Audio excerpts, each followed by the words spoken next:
having that terrible season, and we were a good team. Mm-hmm. And we were a real good team, and we went to the playoffs. And it was my worst playoff performance to this day. But I'm so grateful for that because I learned a lot about myself. Yeah. And that right there carried me for the rest of my career as far as how I approached the game, how I approached everything. And it just gave me a new way of thinking. It really gave me a new way of thinking. And I changed after that 05 season, I changed how I thought. Yeah. And I was able to have more control of this and not let this get in my way.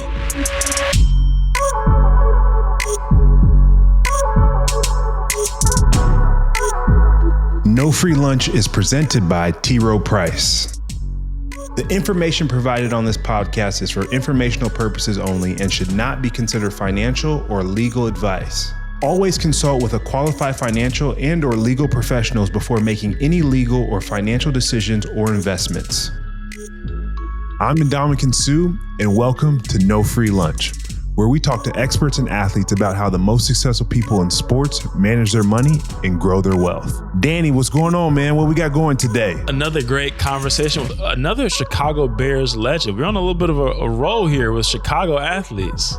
Yeah, man. Chicago's got some quality, high quality guys that have done a lot of stuff, not only on the field, but off the field. And I'm excited about this conversation. Yeah, we're talking to Charles Tillman, a.k.a. Peanut. Before we get into Charles in our conversation today, as a fan, even everybody knows about the peanut punch, and he perfected the forced fumble, just getting forced fumbles. I'm curious, in your game, was there ever a thing that you just knew this is my superpower and you just dialed in on that gave you longevity in the game? That's an interesting question. My superpower while playing football. I would say my superpower was knowledge and flexibility to be able to play across the line and even off the line. So by saying that, I'll say it in a different way. It came down to I could play every single position on the D line. I could also stand up and be a linebacker. But I think my ultimate superpower would have been I know what everybody is doing on the field and how they fit into the defense. And that's where I could find ways to cheat because I know the guy behind me would cover up for me or he would be in this area to be able to cover up for me. So I wasn't as extravagant and as flashy, for lack of better words, as a peanut punch. But I knew the defense well enough. And of course, brute strength, just being able to overpower guys was always a superpower as well.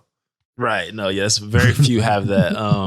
No, but that longevity is interesting to hear a player talk about what brings that longevity. But yeah, speaking of Charles, spent 13 years in the NFL, All-Pro, Pro Bowl seasons. But then after he spent 8 years with the FBI as a special agent. Yeah. So a really cool pivot, to be so young in his life still, he's already on his third act. And I'm really excited to hear about that third act and that pivot. I know a lot of our listeners, whether it be athletes or young professionals, have a pivot or another act in them still to go. Yeah, man. I think there's something about us athletes and people in general, especially that have a high capacity to be able to see the things that they can accomplish at such a high level to not only play 13 years in the league, but be an FBI agent. I would have been a sniper, sitting up somewhere covered up and just sniping people if I was in the FBI or CIA or something like that. But yeah, I'm excited to see what his third act was. But nonetheless, man, let's get into it right here on No Free Lunch. Charles, man, it's been a long time seeing you, or not so much. So good to see you again. I know we were together on Sky Sports recently, but welcome to the show. I appreciate you doing this.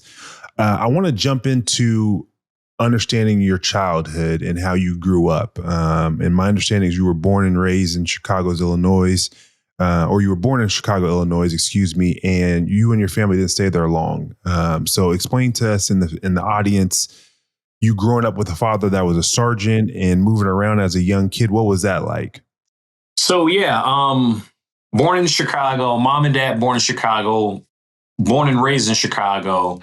I was born here, dad was in the Army, and then I just moved around all over the world as a kid. From kindergarten to 12th grade, I went to 12 different schools. Wow. Sometimes I was in school for a month. Sometimes I'd be in the school for 2 months or a year, and then we just pick up and go. I thought that was normal. I thought everyone lived like that. I thought it was pretty cool. Because if you didn't like somewhere, I just gotta wait it out a year and I'll leave. The bad part was when you really liked a place and you had to leave, it kind of sucked, right? So but childhood was great, man. I think everyone should, and maybe I'm a little biased, but I think everyone should move around because it really taught me to talk more, to be more open to try new things, new foods, new cultures. So from that standpoint, I think my brother and we really benefited from it a lot. And just let me rephrase that. My family and we benefited from it a lot, moving around. One of the dopest places I've ever lived was Germany. It was a place called Pirmasens, Germany. And it wasn't too far from K-Town or Kaiserslautern. And what made it so cool was everybody knew everybody, you know, and it was our own little family away from family. I mean, I was probably 11 or 12, but I was hanging out with teenagers. I was hanging out with 15-year-olds, 16-year-olds because our little community was all we had. And we were pretty tight. We're very close. And the moms, dads, the parents, the families, we supported each other when, you know, whoever the military person in the family was, when they would have to leave and go away for a month or whatever at a time, the family, the community that were still there, we supported each other and we helped everybody out. Something you said there key to me, which I wholeheartedly believe is super important, is experiences and seeing how other cultures and people grow up. Because here in the States, we're obviously very westernized and have this understanding of like everything's at our fingertips, happens fast, moving from that perspective. But that's one of the reasons why, for me, one of the reasons why I do Sky Sports. Two, like going on vacations. I don't want to just go sit on an island and just sit on next to a beach. I want to take and immerse my kids in all different types of cultures, seeing how other people grow up. And I think you had a great childhood, from what I understand, to be able to bounce around, be immersed in so many different places. And I remember as a young adult being in college, or being for my first couple of years, probably my first 7 or 8 years in the league, being single, but also being able to have a best friend that played basketball overseas. I would go to see him in so many different areas, whether that's Israel, Germany, France, like all these different places I'd never been before, to be able to experience that. So I think a question I have for you, knowing that and you embracing that, what were some of the biggest things that you learned from that frequent change that helped you in life now? Knowing how to talk to people. Just knowing how to talk to people, knowing how to talk to people with different backgrounds, different ethnic groups. Talking to someone who doesn't look like me and who thinks completely not like me, but knowing how to communicate effectively with that person and, you know, just having a general conversation. I tell people all the time, like I could go to a prison, I can go to a bank, I can go to a high school, I can go to elementary school, kindergarten, I can go talk to police officers, I can talk to football players, I can talk to churchgoers, stick me in the hood, stick me in a Jewish suburb, stick me in an Arab suburb, like whatever.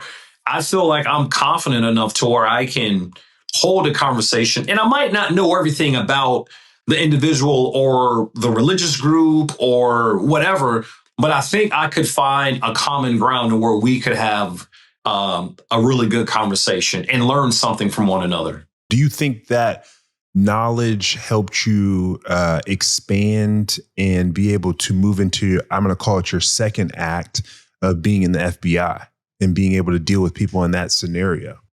Absolutely. Because I had life experience and really just a lot of what you do in the FBI is you just got to know how to talk to people. And when you learn how to talk to people effectively, they'll tell you what you want to know. And it's not, me slamming the table down and I'm going to send you away for. No, it's just, you just got to know how to talk to people and talk to people effectively.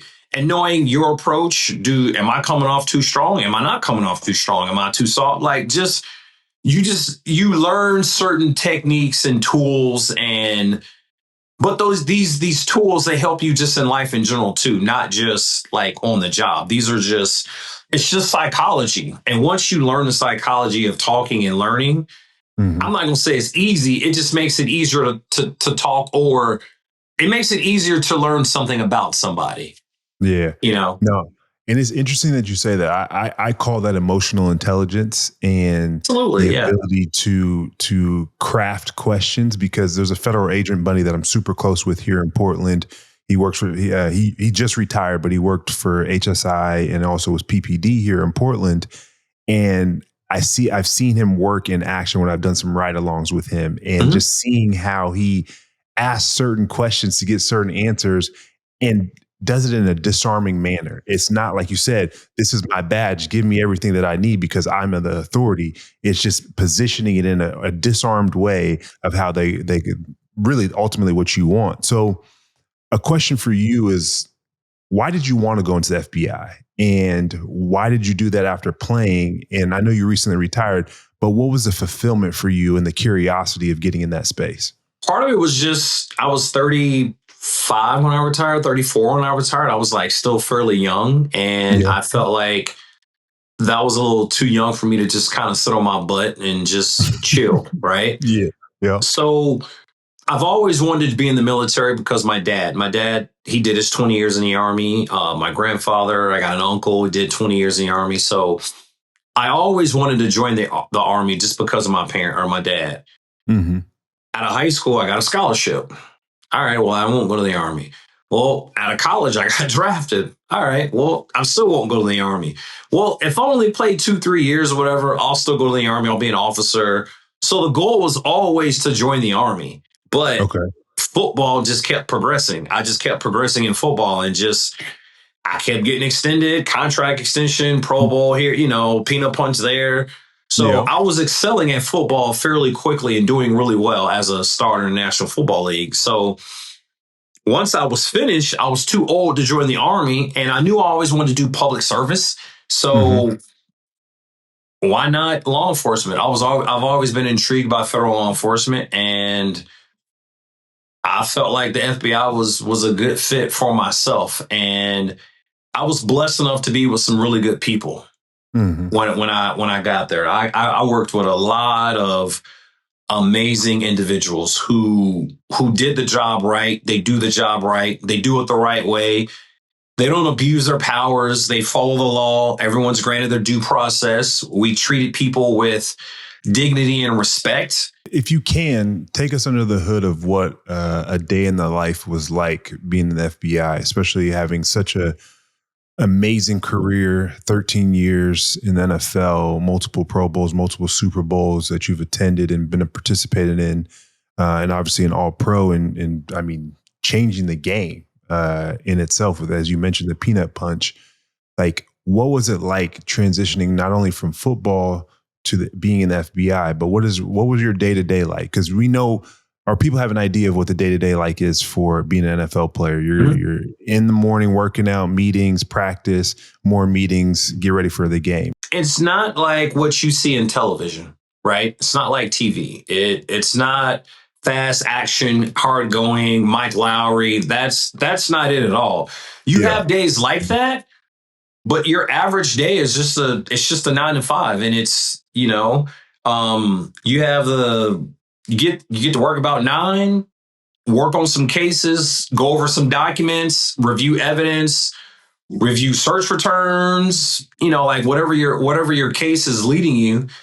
And then you might type a few reports, you go to lunch, you might work out, go back to your computer, type up some more stuff, figure out where your case is going. What do I need to do to get my case to get someone arrested, or what am I doing? Maybe I need to, write a couple more administrative search warrants or whatever. It's just whatever you're trying to find a way to progress your case, to move it forward, to get it across the finish line.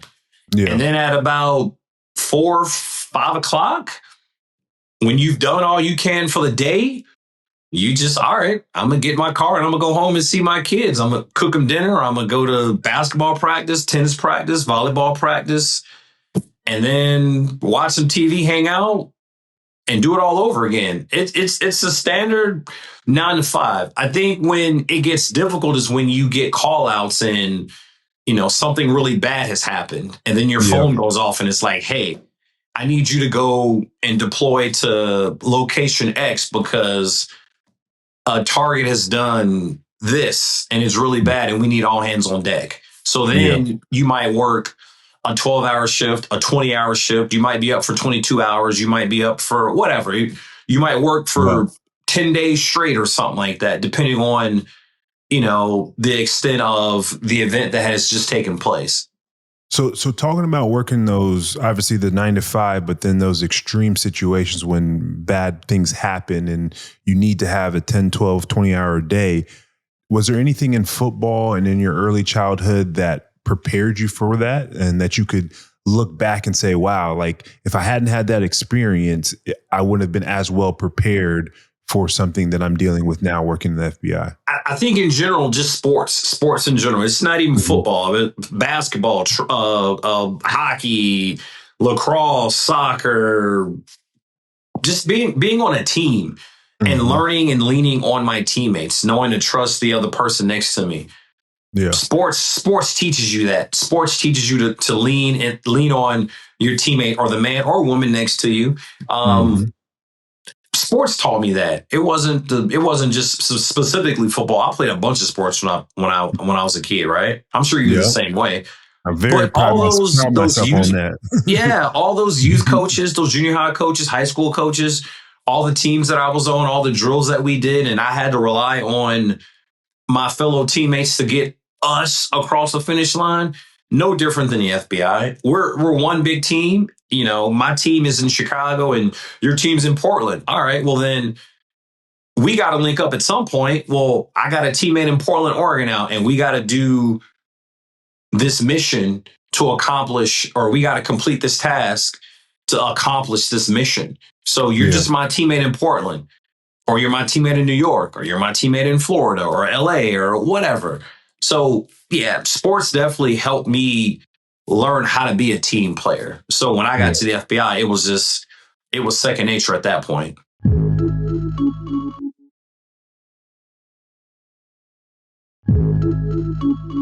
I want to go back to some more of your experiences and get into a segment that I like to call Show Me the Receipts. But prior to getting into those rapid fire questions, for lack of better words, what are your earliest memories of money? I think my earliest memories of money is my dad trying to teach, or parents, my mom and my dad, just trying to teach me about money. When you're younger, you don't understand it. I'm like most kids. I wanted Jordans as a kid, right? I want this. Yeah. Hey, let me get this. I don't know how much my dad made. I didn't know how much my mom made. I didn't know what rent was. I didn't know what gas. I didn't know what bills were. I just knew I wanted this shoe. And my dad was like, cool. I can't afford that because I got mortgage, I got bills, I got car note, I got all these things that I had no clue about. I had no idea. I was going to pay less. Yeah. Were they good shoes? Absolutely. Was I embarrassed by it? No, not really, because it was the only thing I knew. I just knew I wanted Jordans, but in the meantime, I was getting Payless shoes, and I was still cool with it. And then once as you get older, you learn about money, you learn about how much something costs. Mm-hmm. You're just like, oh. And I remember specifically, I called my dad cheap one day, and I don't know why I did that. I don't know. Yeah. I called my dad cheap. Again, not really understanding and knowing what the financial burden he had to provide for myself, my brother, and my mom. Yeah. Right. It was a total dip. It was a total move on my part. I was 100% in the wrong. Yeah. But he pulled me aside and was just like, you have no idea what I have to do to support you. I'm gone all day, but this money that I make every 2 weeks has to support this. Yeah. And looking back on it now, because I have kids, and they have no regard for money sometimes. And I'm like, I remember when my dad sat me down. So it's right now, it was a full circle moment, right? So I really remember me saying something dumb like that, and my dad kind of checking me like, son, you have no idea what money is and how this whole thing works. So those are some of my earliest memories of like the receipts of money and what it does and the value of it. Yeah. So it sounds like that money wasn't something that was comfortable, but it wasn't a struggle. It was somewhere in between and really just a learning lesson. So how would you say the type of role money played with you and your family growing up? Like, was it just something that was as you went along and grew up in life that you guys learned about it? Or was it something that you needed to just understand at a better level to then level set and understand where your parents are sitting at? A little bit of both. I had to understand it. I truly understood it when I had a job. Okay. And I had my own money and I wanted something. And I was like, oh, I'm not going to buy that. Yeah. But I expected my dad to do it. And my dad would always say, is like, oh, why don't you go and get the extra bacon and the going to get them $200 shoes you want? And I'm like, well, I can't. I only got $200. So I can't afford that. I got to get a $50 shoe so I can have a little bit more money left over. Yeah. You see what I'm saying? So I knew it, but not until I got my own money was when I really and truly understood what my pops and my mom and my dad were saying. That makes sense, man. And I have similar memories and processes of saying, hey, man, my dad, you want this BMX bike? Well, you can earn it this way because I'm not buying it. We have all these other things we need to take care of. So fast forwarding to your pro days and you drafted in the league, you're turned pro. Do you remember what your first paycheck was and how much it was? I remember I got my signing bonus. Okay, let's go with that. That's your first paycheck. Yep. So I got my signing bonus and I probably had maybe $3,000 in the bank. Okay. $4,000 in the bank of my own money. Yeah. And I got my signing bonus in 2003 and it was like 2 million something. I was like, wait, I'm sorry. What'd you just say? And I just remember like, oh my God, those are a lot of zeros, and just kind of pinching myself like, holy, I haven't even done nothing. I got all this money, and I initially got scared because I didn't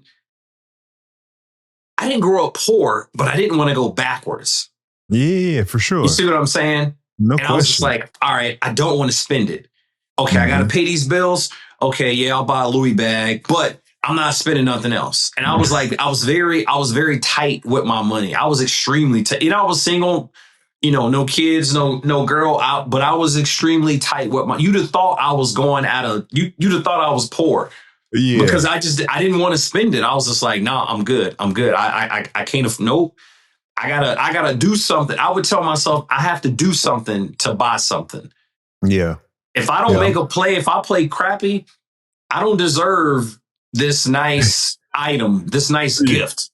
Yeah. I don't deserve it. So I would make myself make plays. If I didn't make plays, I didn't buy nothing. So that was like my own little rule. Nah, I love that, man. I'm wired the same exact way because obviously my parents gave me everything I needed to be successful, but not everything that I wanted. And absolutely. When I got that money, I was like, man, this is life-changing money. And you had loan money. You had loan. I was the last CBA that was uncapped per se in 2010. Yeah, you had loan money. Rookies was making when you came out. Before that, like my say 03 to 2010, and I'm sure it was even before 03, but we'll just say from 03 to 2010. Boy, y'all was getting paid. Yeah, they was some. And as best, we were just like, damn, I've been in for how long? And this cat make more than me and ain't played a single down. For sure. Oh my God. But so to your point of that, I came into the league saying, wow, I got all this money. not only this is great for my family, but I ain't finna have all these vets like you look at me sideways, especially like Israel Donajay, Kyle Van Bosch, all these dudes say, you got all this money and you ain't producing on the field? Like, no, I'm finna go crazy. Like, I'm really about to show you I'm worth every penny and more from that perspective. So that's how, but that's how a lot of the what's his name? Sam. He was St. Louis's quarterback. He kept getting injured. He was from Oklahoma. Sam Bradford. Yeah. Everybody felt that way. It was a lot of we used to have conversations about Sam Bradford.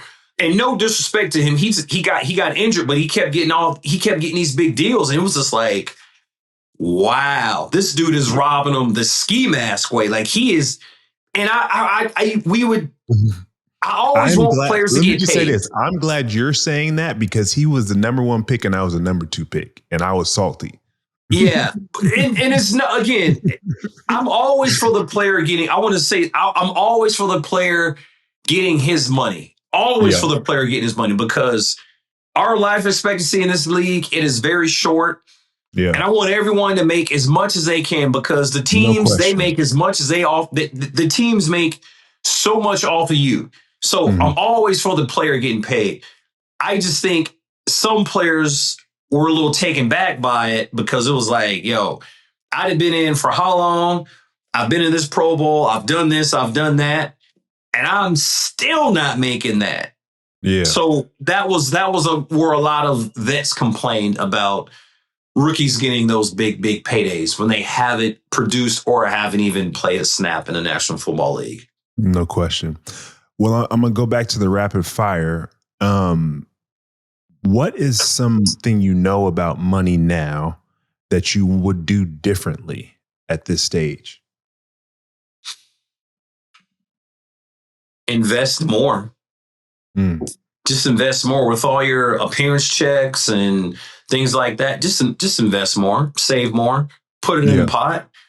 I played with a guy and we were doing 401k, and I was trying to, and I didn't understand it all the way, but trying to explain to a guy who did not grow up with money about what a 401k is. Yeah. And the argument was like, no, I need my money now. I'm not going to invest in a 401k. And it's like, no, it's free money. So when you're like 50, you'll have like double of what it'll just be there. You'll just get it 30 years from now. And it's like, nope, I need my money today, right now. So just financial education. Yeah. I'm not a member of the Lucky Financial Sperm Bank. I grew up a normal, regular, military kid, right? So we lived off whatever the government gave my dad at a E6 or E7. That was what I grew up with. I didn't have the knowledge of, Roth IRAs and the S&P 500 and the NASDAQ. I knew nothing about that until I got money. So I'd probably say one thing I would change is learn about those things. Not to be a professional, but just know how your money can make money for you. Yeah. And I think we as families that don't come from it, they think you have to have millions to invest in the stock market. Or not, you can do a couple $100. You can do $1,000. You can do $2,000. You can do a couple hundred here and there. Yeah. And let that make money for you over time. So that was me. I was clueless. I was ignorant to that. I knew nothing about it until I got some. And then a money manager, he sat me down and was like, I'll teach you. I'll show you how your $1,000 in this stock will make you $2,000. And then after $2,000, it might get you $2,500. And over time, it'll be $10,000. And you just put $1,000 in and you just let it build and work for you. And you didn't even have to lift the finger. Yeah, no, it's important, man. And that's one of the reasons why I love financial literacy and having these conversations with not only our youth, but even active players, boys and girls, WNBA, NBA, NFL through and through. And so I think it's super important.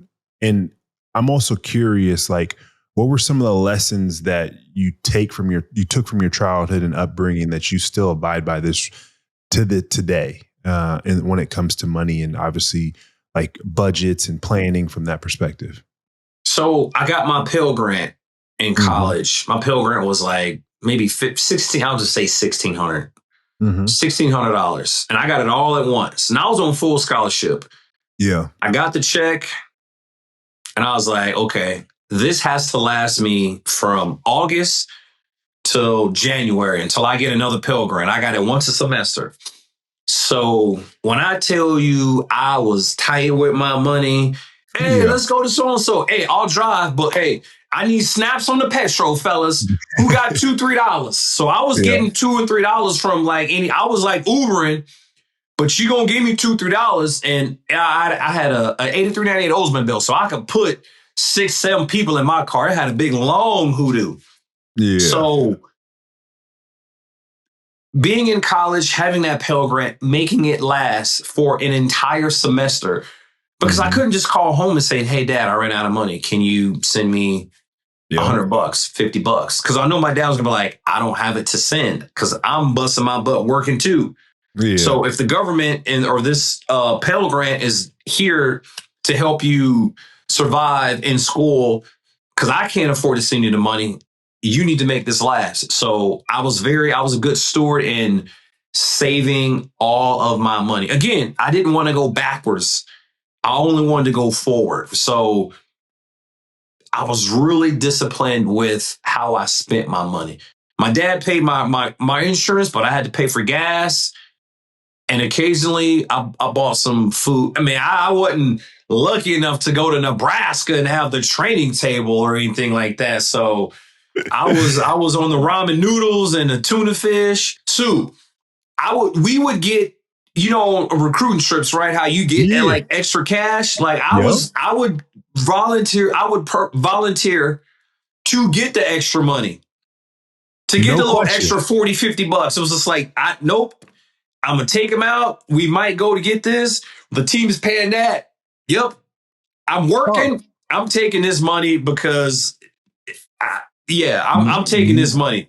Hey, the NCAA may come after me, but no question. I remember vividly, Blaine Gabbert was one of my recruiters, young kids that I recruited, and there was a couple other handful of kids that came, and I was a recruiting host. Oh, I'm taking that $1,000, $1,500. We're going to maybe spend half of that, but that other half is going to be saved for some other things that I need for myself. No question. I work for all of that. So I would spend a portion of it on my recruit, but what we didn't spend, I pocketed that. I was trying to like, hey man, times were tight. I was just like, I ain't got it. I'm just, I'll host this weekend. I'll spend a couple of dollars there. I'm going to pocket the rest. Hey, they have a great time, but that's pizza money. That's food money. That's gas money. No question. What is one thing in life that you will spend on and have no limits? My health. Ooh, I love this. Tell me about this. My health. Yeah. If there is something out there and it's proven that it will help with longevity, it'll help with how you feel, it regenerates whatever in your knee. It can help you grow a fifth finger or something, like a sixth finger or something like that, and it'll benefit me and it works. Yeah, I'm for it. There's no amount. Well, I'm lying. There's an amount, but health. I have spent a lot of money on my health because my body was my business. No question. And if me buying a $20,000 machine gets me one extra year of playing, well, I don't know. I might be making $2 million that year. So I've just invested $20,000, but it got me $2 million or $1 million or $600,000 or whatever.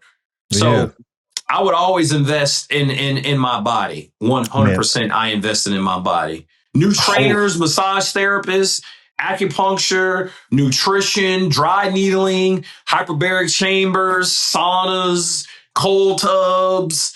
Does it help me? Will it make me play faster on Sunday? Sign me up. Man, I love that you're saying this because I think this is something that a lot of kids miss. And I just mentioned this on Instagram the other day of how I was able to play 13 years and never miss a game due to injury. And ultimately, it comes down to having a blank check, for lack of better words, for all these modalities to stay healthy and ahead of the curve and finding ways to recover faster. I was over in the UK working with the NFL Academy. It's a high school that the NFL kind of sponsors that they put on over in Loughborough, England. And these are 16 to 19-year-old high school kids. And they don't know what they don't know. Yep. And, eating peri chicken and Cheetos. And I'm like, yo, like, we got a game. Why are you, what are we eating? Let's get some nutrition. Let's get some yogurt. Let's get some fruit. Let's get some sleep. Make sure we get some electrolytes. Let's get these liquid IVs. Yep. So trying to get the young guys to understand your body is your business. Because I didn't have that as a kid. I didn't have that in high school. I didn't really have it all the way in college.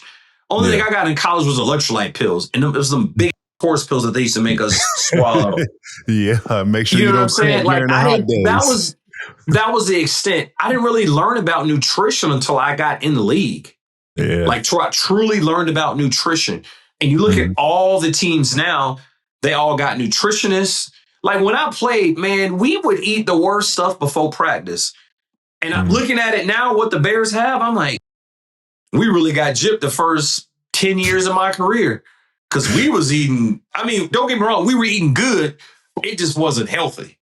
Yeah. We was eating real good. It just wasn't necessarily the greatest for our performance. Let's just say that.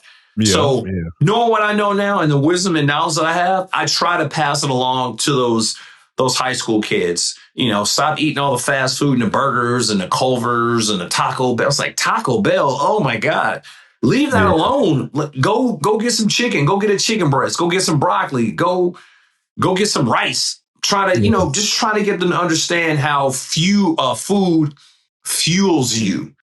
Man. And ultimately, a lot of folks don't understand that nutrition almost by itself is not only a form of recovery, but growth and creating strength and creating that longevity.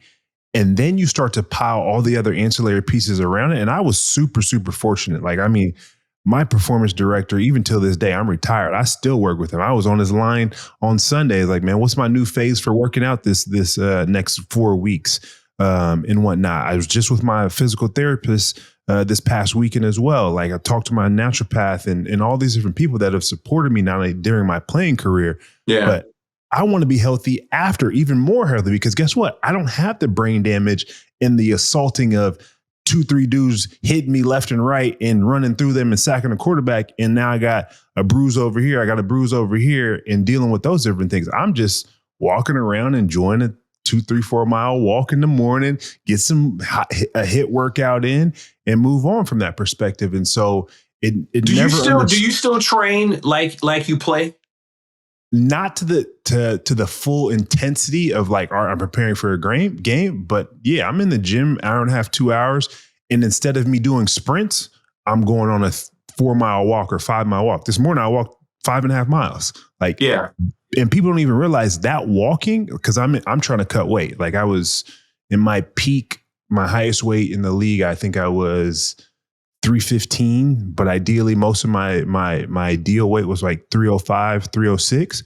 Like I'm 295 right now and I'm trying to get to 285. But walking has helped me shed weight like no other. Like you think being in the gym, pushing all this heavy weight and doing all this stuff, yes, I still want to have the strength, but walking, it just melts off the fat. So, but those are the things you had to learn, and nutrition is a huge part of it. Like, man, the one thing I will never give up, and I know it's an amazing luxury, but having a personal chef, it is ultimately one of the best things. Game changer. Is a full-time job without question.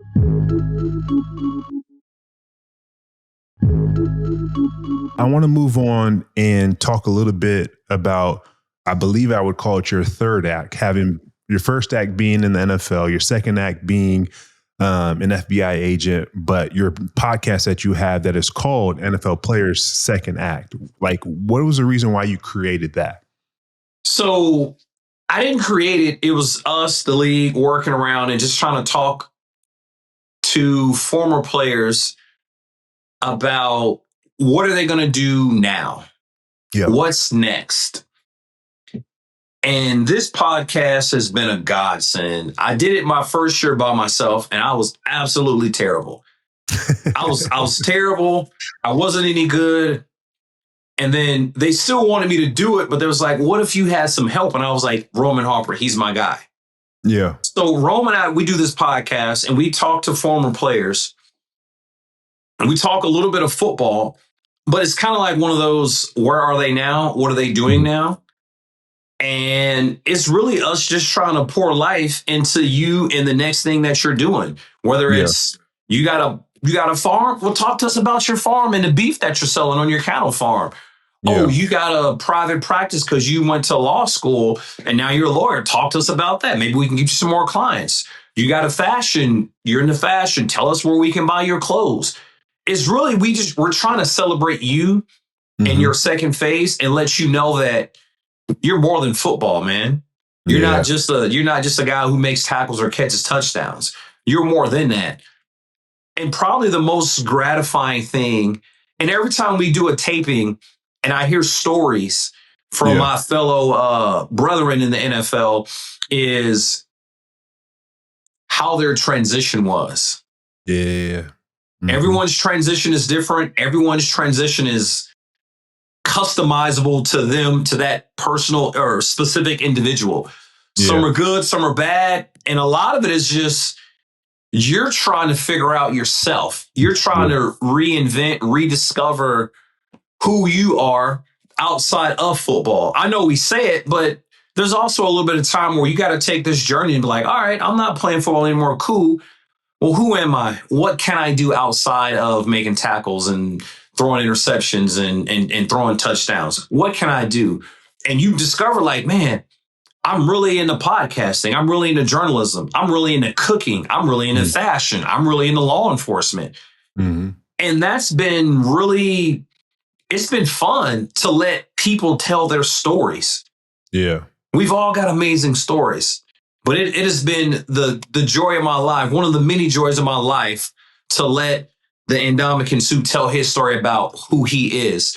To, the late, great Nick, who just passed, he told us about his story. To let DJ Williams or Barry Sanders tell us about who they are and just what they're doing now in life, and these Hall of Famers and the guys that have recently retired. And not only that, giving them some advice. And I learned so much about myself through these individuals. I learned a great deal about who I am. It's like, I probably should have did that. Ooh, I never thought about that. Ooh, I'm going to try that. And it's very inspirational. It's very inspirational. And it's also a way for, I think, the player to just,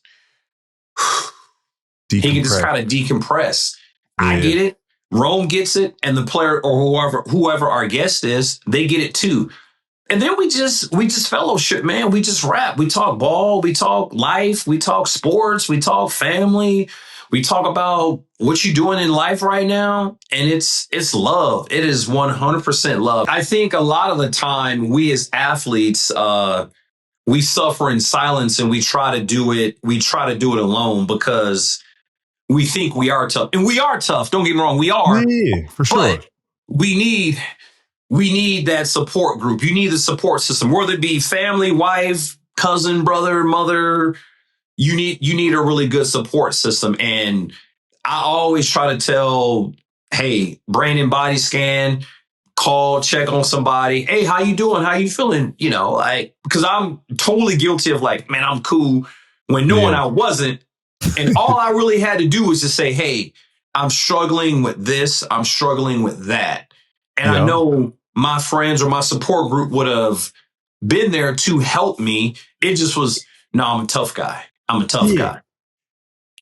And the whole thing about it is like, ultimately, you got to just figure out what's best for you and figuring out how you can talk about these things. Because ultimately, like Doug Martin, Nick Mangold, like all those different situations that we're just coming out right now and seeing these unfortunate passings, man, that's trauma. That's something that you have to deal with internally. Because again, God forbid it happened to anybody, but that could be you, somebody even closer that was a teammate that you actually were with. Like, and I felt sick when I saw the Nick Mango stuff because I remember beating up on him. Like, I hope I didn't have nothing to do with his situation. I know it was kidneys and whatnot, but I mean, it's tough to see that stuff nonetheless. And we got to it just, I think it hurts more when you know the guy.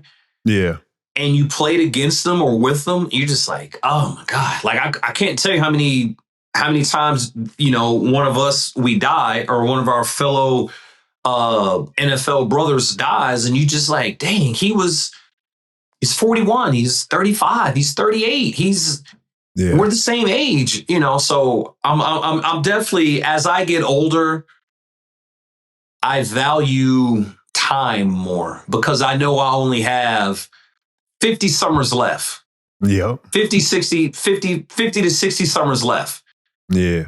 And I'm like, yeah, what I do now matters. My time matters. So who I give it to, who I spend it with, I'm selective, but I'm also trying to give knowledge and just check up and let my people that I care about know, like, hey, do this, stay away from this, try that, So yeah, definitely, man. I want us to be better. I definitely want us to be better about reaching out for help, learning how to talk to a former player or another teammate who is struggling or going through it, and just being there for them and not judging them, and just really being there for them and just listening. Hey, I'm not here to judge you.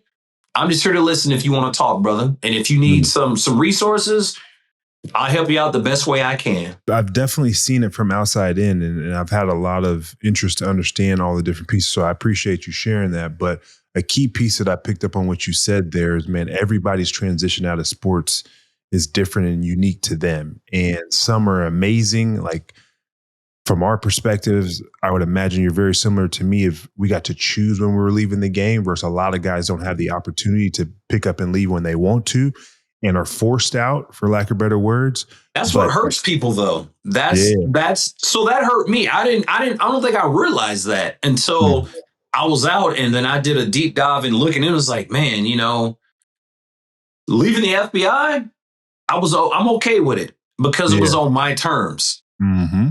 Do I miss it? 100%. Was it a great job? Absolutely. But I did it on my terms. NFL, I just got injured, tore my ACL, and was like, that was my last play. Yeah. That's a hard pill to swallow. That's a hard pill to swallow. No question, man. So I got a question for you when it comes to, and I feel like I know the answer, but I still want to ask it. To date, and in your life, obviously having an amazing career on the field, but off the field, what do you believe is your biggest win to date? Being a dad, reevaluating myself as a dad, not knowing that I got some things wrong, and then just kind of staying green. Like, I'm either green and growing or ripe and rotten, and I want to stay green and just keep growing. And I never want to feel like I'm complete. I always want to feel like I'm chasing something, because I want to learn something new. Learning that I have the emotional intelligence to deal with my kids even more now, because I have 4 kids and all 4 of them are different and unique in their own little individual way, and treating them as such. So growing, learning how my kids are, especially now that I'm like officially retired, and just learning all of their things and who they are and these little individuals. And they're so unique and they're so different, and just, it's really challenged me to be a better dad, to communicate better, to know how to talk to you about this situation. So I think that's my biggest win, is just wanting a better relationship with my kids. I think I have a good one, but I want even a better one. Yeah. So I love the fact that, and I'm open to books and learning and listening, and just want to be an overall better dad. Just always want to be a better dad and just keep growing and learning. Nah, I want to learn from you on that side of things. I got twin boys that are 4, and I mean, it is a lot of work, but I also look at them from the perspective, like, I want to teach you everything that I know about life. and I want to learn more and have this amazing relationship with you, which I feel like we have right now, but it can only get better and stronger as you continue to grow. And with me being there and spending time, like that's one thing that I was like, my wife always harps on me is like, I know you love to work and you have that passion, you have all that curiosity, but don't forget about these two little boys as well as myself, that we also want your time as well. And it's finding that fine balance between that. So I wholeheartedly am right there alongside you on that side of things. That was my biggest. So my regret, if I have one regret, it was I wanted my kids to be older than what they were. So when they were 4, I was like, no, I want them to be 5 so I can do this with them and we can go and they can remember it. When they were 6 months, I was like, no, they need to be 2 so they know how to walk and get trick-or-treat candy. It ain't that fun when they're 6 months old. Say trick-or-treat, they 6 months old. They ain't saying trick-or-treat, right?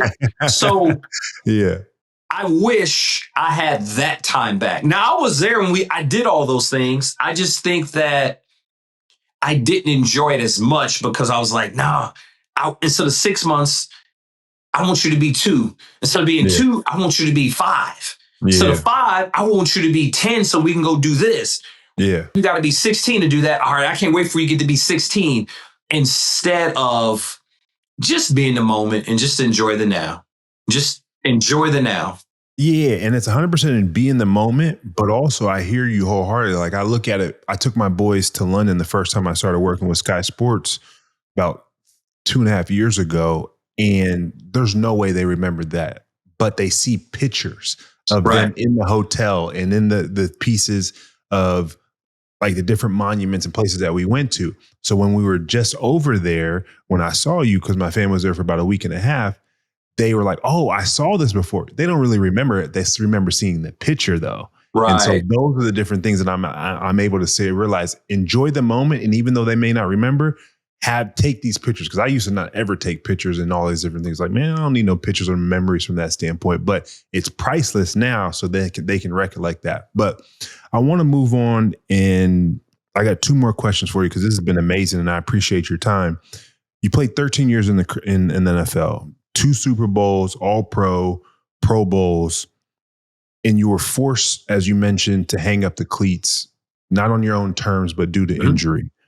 But what was one of the most proudest moments for you playing in the NFL?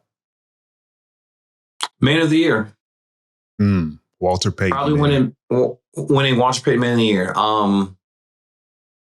You don't seek that award out. Yeah.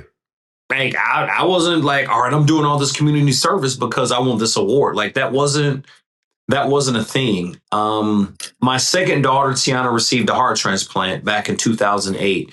Yeah.